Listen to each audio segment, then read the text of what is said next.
Community. It's an essential part of being human.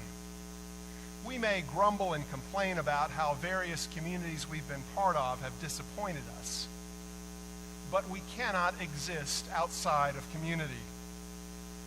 No doubt there have been times in our lives when we've been so disgusted with others, we thought being stranded on a desert isle wasn't such a bad idea. But the poet John Donne said, "No man is an island, entire of itself."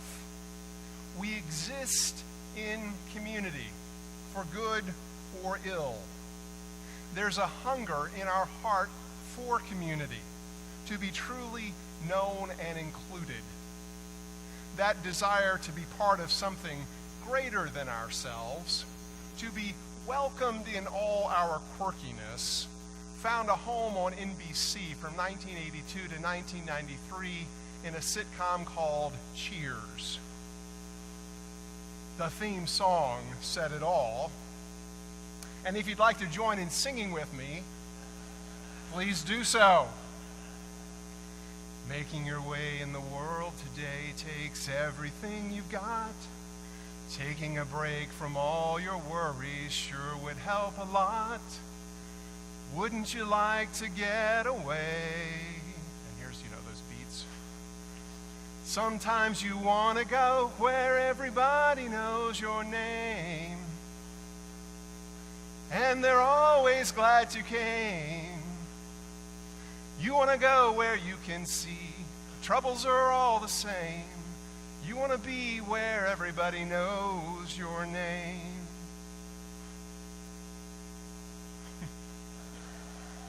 This cast of oddball characters found a kind of community there at Cheers, and it's something we all search for. Perhaps not in Boston bars, but in other areas, within our families, our professions, our volunteer commitments, and elsewhere. When community functions well, it enlarges and ennobles us and makes us better people than we could be on our own. Sometimes, however, community can warp us and make us worse than we'd be on our own. Community, instead of lifting us to the heights, can lower us to the level of a mob. As an exhibit of community gone wrong, I call your attention to this advertisement from June 16, 1924.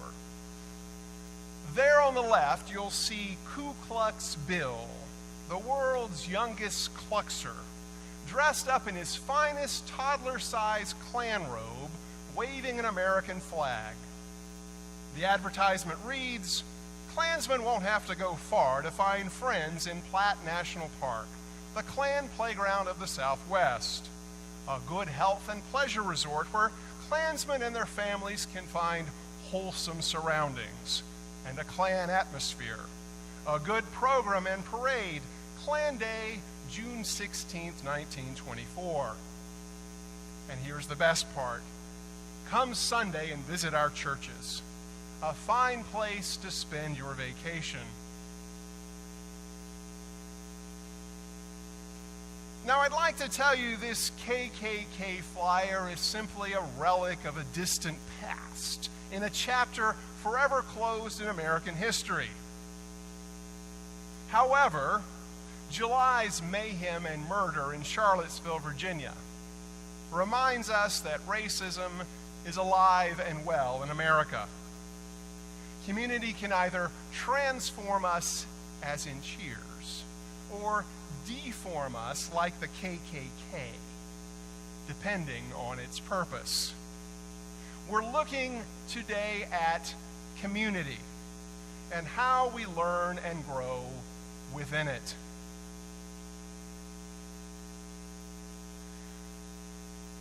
The search for community, to be amongst a people with whom we belong, is universal.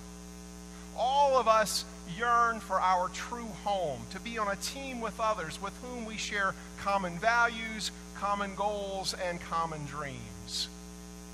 We want to tie our destinies together with others who are committed to a shared vision. Our denomination recognizes that human desire for connection in its own vision statement based on Micah 6:8. To be a faithful, growing church that demonstrates true community, deep Christian spirituality, and a passion for justice. True community ranks right up there at the top of what we believe God has called us to do and be. True community binds us together as a denomination. How does such a community come about? It comes about through true teamwork, and true teamwork teaches. Here's language from a brochure on building teamwork. Great team building is a byproduct of learning new skills together. Our trainings improve the skills that enable effective teamwork, including communication, leadership, commitment, trust, change readiness, and shared vision. Guess how they impart such skills? Through what's called the Ropes Course. In addition to our denomination recognizing that true community and true team building is what God's calling us to do and be, our congregation's fall focus is on the same. The Know Your Neighbor or KIN groups are to help grow internal relationships among nearby church neighbors and learn of the nearby neighborhoods we share. I submit to you that what you see before you is a visual parable of what true community is all about. For as you can see, together on the ropes, they trustingly move forward, leaning on each other in order to make it. They're both headed in the same direction. Trust one another and rely on each other to make it.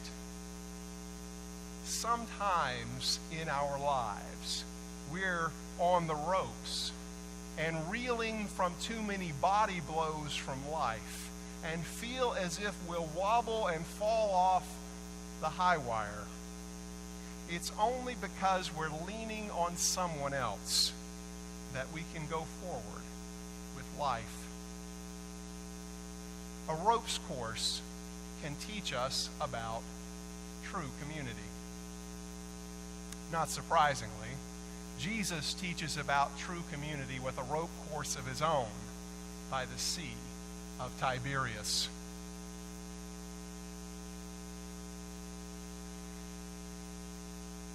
In this story, we clearly see a before and after snapshot comparing two communities. This Sea of Tiberias locale explores what a true community is and isn't. In both portraits, we see a net. In the before picture, we hear these verses. Simon Peter said, "I am going fishing." The other said, "We will go with you." They went out that night and got into the boat, but that night they caught nothing. We see here a portrait of a community. The leader is Peter. The followers, Thomas, Nathaniel, sons of Zebedee, and two others, are 6 other disciples. Their mission is fishing. Their results are nothing but net.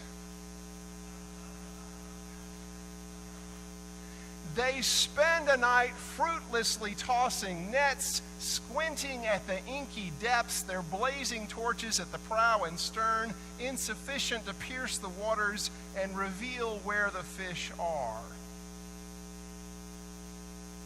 What we learn from this is that a leader, followers, a mission, and a community by themselves can leave us empty-handed. Whatever community we belong to, whether it's family, peers, co-workers, clubs, organizations, in and of themselves, they are insufficient to satisfy the deepest longings of our heart for community. As Peter and the others discovered, sometimes even gatherings of disciples can leave our net empty.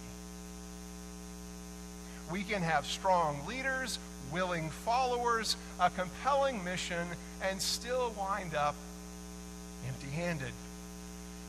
This is the before snapshot of a community.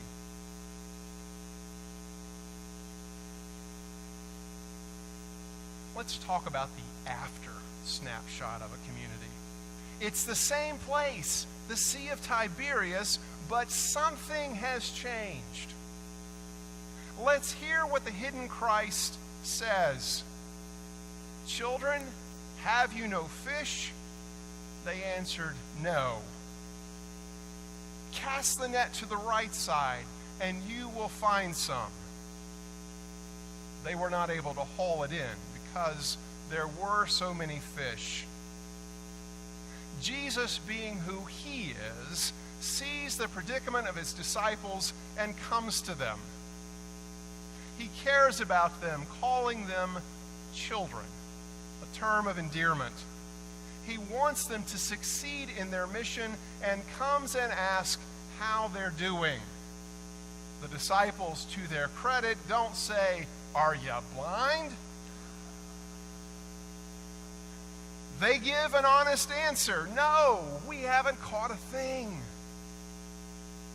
We see here another portrait of a community, one markedly different from the prior one. The leader, unknown to them at this moment, is Jesus. The followers are Peter and the other 6 disciples. Their mission is unchanged, that of fishing. The results are nothing less than miraculous. 153 large fish. One factor, one new element to the story changes everything. What we discover is this: a community led by Jesus makes all the difference. It is within a community joined in the common work of hauling nets and pulling together that we're brought into a relationship with God and each other. Within such a Christ-led community, it gives us strength and encouragement. The other 6 disciples were dragging the net full of fish. But when Jesus asked them to bring some of the fish they caught, Peter hauled the net ashore full of large fish. Within a Christ-led community, we receive strength and encouragement beyond our own capacities, helping us haul large loads through life. A Christ-led community also helps us grow in our faith. Though there were so many, the net was not torn. The mission Jesus has given us is by necessity larger than ourselves, because it's a continuation of the mission Jesus began when he first called the disciples from their nets by the lakeshore. It may seem as if the nets won't hold under the weight of the mission Jesus has entrusted to us.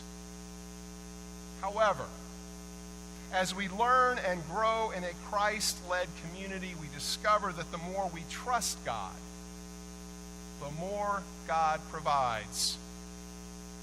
God will not let us fail in our mission because it is God's mission. Our nets will not tear if we but trust God. Though there are so many, we will not be disappointed, but delighted. Rather than insecurity, we find safety. like a safety net whose strength comes from being woven by the Lord. That sense of safety is one we enjoy by being held by the cords of compassion and bands of love, the weaver of the universe created for us, ones that cannot be torn. God's safety net is one that cannot be ripped, shredded, folded, spindled, mutilated, or torn. Within the shelter of God's wings, there is safety, says the psalmist. That is one of the meanings of sanctuary, a place of refuge where the frightened may know safety. Like Quasimodo, the hunchback of Notre Dame, who pulls Esmeralda to safety within a cathedral. True community is a place where sanctuary is found in the nets of the Lord among the people of God. In this miraculous catch of fish, we find an after snapshot of a community, one directed and protected by Christ.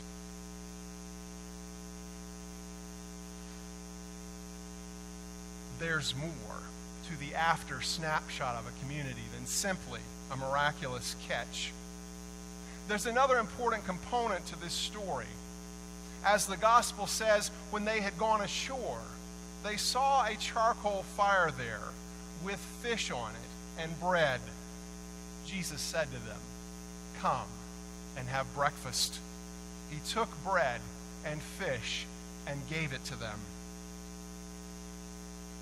We see here a morphing of responsibilities, although the same characters are involved. Jesus is now the host. The disciples become the guest. The mission is dining with the Lord. The result is that Jesus is revealed to them. Being fed by Christ, who welcomes his disciples with bread. Does this sound at all familiar? A community learning about Jesus' mission through Scripture.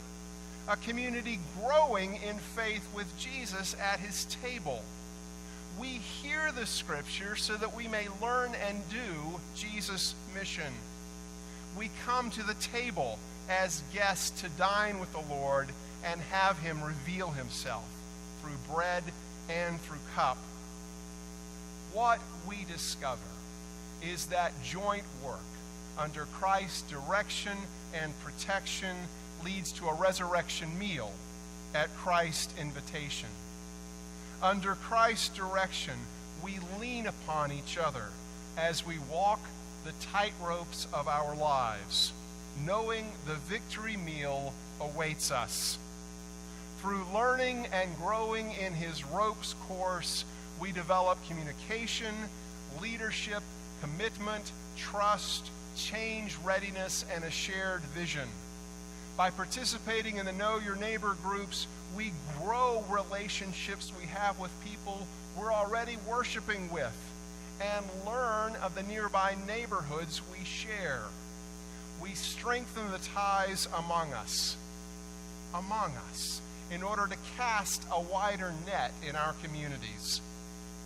Under Christ's direction, we continue his mission as we share his meal with a hungry world. Like the patrons at Cheers, we keep coming back to church, learning and growing and learning about what it means to be known by name, by Jesus, who calls us to continue his mission of fishing and feeding until all are drawn into his community. Thanks be to God for Jesus, who reveals himself in his ongoing mission and eternal meal, as shown through his disciples today. Amen.